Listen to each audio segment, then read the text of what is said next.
Hi friends, Geetha சமையலேருந்து மதிய சாப்பாடு பார்க்கலாம். சூப்பராக நாட்டுக்கோழியில் பிரியாணி பண்ணியிருக்கேன். செம்ம சூப்பராக இருக்கும். கொஞ்சம் ஹார்டாக இருக்கும். நம்ம அது ஒரு விசில் விட்டு நம்ம செய்யும் போது நல்லா சாஃப்டாக இருக்கும்.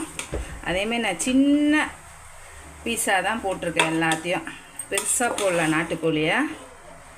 ஏன்னா எலும்பெல்லாம் ரொம்ப ஹார்டாக இருக்கும். பசங்க நல்லா சாப்பிட முடியாது. அதனால் நல்லா சாஃப்டாக வெந்திருக்கு.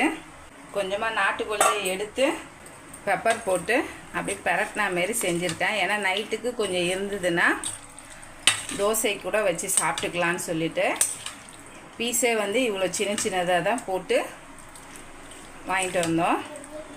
அப்போ தான் நல்லா வெந்து உங்களுக்கு சூப்பராக வரும். ஆனியன் ரைத்தாக்கா ஆனியன் எடுத்து வச்சுருக்கேன், தயிரும் எடுத்து வச்சுருக்கேன். சாப்பிடும் போது மிக்ஸ் பண்ணிக்கலான்னு சொல்லிவிட்டு